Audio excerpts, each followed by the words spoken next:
តោះបងប្អូនអ្នកខ្លះចូលចិត្តញ៉ាំផាក់ឡូវអញ្ចឹងថ្ងៃនេះយើងមកធ្វើផាក់ឡូវជាមួយនឹងគ្រឿងខគោគ្រឿងលួងសាបារ៉េណាទាំងអស់គ្នា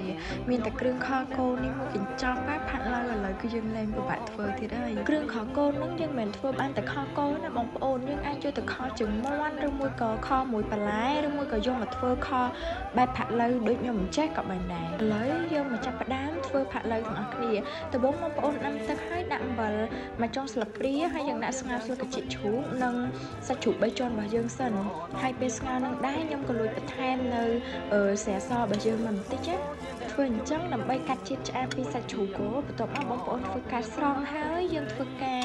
ហាន់សាច់ជ្រូកនឹងឲ្យរាងជាដុំតិចតួចចេះស្មើអញ្ចឹងឥឡូវដល់វគ្គធ្វើហើយបងប្អូនយើងធ្វើការកូរស្ករក្រហមហ្នឹងឲ្យក្រហមឲ្យឈ្ងុយល្អអញ្ចឹងមកបងប្អូនធ្វើការចាក់គ្រឿងខគោចំណុច80ក្រាមយើងហ្នឹងចូលមកកញ្ចប់មកបងប្អូនយើងធ្វើការកូរ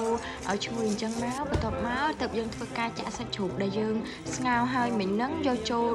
ចំហុយនៅក្នុងទឹកខគោរបស់យើងណាចំពោះផាក់ឡូវនេះដែរគឺអត់ពិបាកធ្វើទេបងប្អូនយើងមានតែគ្រឿងខគោនេះមកកញ្ចប់ណាបងប្អូនធ្វើតាមខ្ញុំមកហើយយើងគ្រាន់តែធ្វើការបន្ថែមនៅម្សៅស៊ុបមាន់គ្រឿងលួងចូល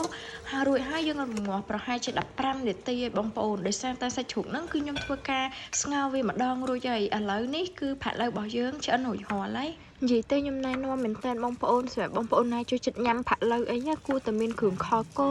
បាត់នឹងទុកនៅផ្ទះអញ្ចឹងសម្រាប់បងប្អូនដែលត្រូវការចង់បានគ្រឿងផាក់ឡូវឬមួយក៏គ្រឿងខគោបាត់នេះយកទៅទុកធ្វើម្ហូបញ៉ាំបងប្អូនអាចធ្វើការកម្មង់បានតាមផេគ្រឿងលួងឬមួយក៏តាមរយៈ Telegram ខាងក្រោមណាបងប្អូន